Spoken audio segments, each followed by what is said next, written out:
Hello, everyone. Happy Tips Tuesday. You are here with Shane Severson and I. We are talking about credit. What is credit? What are credit scores? If you didn't know, Shane used to own a credit repair company, so you know all about credit. Yeah. So I'm just going to leave it up to you. I mean, tell us, how do you get scores? What are scores? How are they calculated? How do you fix it if you need to? I think one thing that I find when you get into real estate, you deal with a lot of first-time home buyers. Sure. You deal with a lot of people that either didn't know about credit, messed up credit, don't have any credit, which is what we see a lot. Young people, as they get into college, out of college, they don't have any credit because they didn't know they needed credit. Sure. And I started doing credit repair back in the day just to help first-time home buyers, and not in that market as much anymore. But I think credit, you probably deal with a lot of people that have credit issues, questions about credit and how that works. So let's just talk about credit. I know we've had some questions about that, and I just have a couple things that I'll talk about. I'll start with the most basic, I guess. Like, if you have a bankruptcy or foreclosure on your credit, can you buy a house? And the answer is absolutely. You just have to be so many years after that. We won't get into detail on that because every program is totally different. FHA is different than conventional. But if you just had a bankruptcy, you just had a foreclosure on a home, it's going to take a couple years out of that. Those do affect your credit score. So when you have a bankruptcy or foreclosure, your credit score drops. Here's what's interesting. After the bankruptcy, after the foreclosure, you start paying your credit on time, your scores will go up very, very quickly. Okay. So you'll say, oh, my credit's destroyed, I can probably never buy a house again. You'll see in a year or two, man, your scores will just skyrocket it the more you pay those on time. The thing that we talked about, before were finances. You described a lot about finances, saving money, sticking within your means. Yeah. I would say that's the same for credit. People get overextended. People get into situations where they can't pay their bills. Sure. That's probably the biggest thing on credit, is just paying your bills on time. Now, here's what's interesting. When we're talking credit scores to be able to buy, right? We're talking about three major companies that track our credit scores. Mortgage industries will take the middle of that normally. Sure. So they look at the three, and what you are looking at is things that report to your credit. So utilities, rent, all of those things do not. Now, when you go to buy, they are going to check if you paid your rent and all of that, but it's not going to affect your credit score. So credit cards, student loans, all of those kind of things do, and those are the ones, if you have a car loan or something like that, you want to make sure those are the most important. Keep those on time. Critical to keep those payments on time. So let's talk about two major things that most people don't know, and some may, but ideally, you want probably three credit lines. So you want three sources of credit. You could have student loans. If you graduated from college and you're paying student loans, as long as you're making payments on those, they show a track record of your payments. Okay. That helps your credit score. So car payments. So if you bought a car, that helps your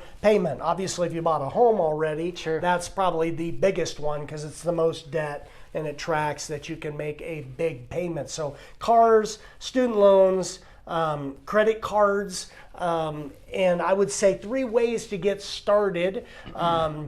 People in their late teens, early 20s, it's smart to have some credit. Sure. A lot of people kind of go under the impression that you don't want any debt. And I would say that is a great way to live. The problem is we have a system of economics that we live in the United States. And if you want to buy a car, if you ever want to buy a home, if you ever want to go do any of those things, they check credit. And if you don't have any credit, you're not going to be able to get in. So it's like playing a game. You got to play by the rules. The best source you want is three credit lines. A good way to get started, you can go just get a gas credit card.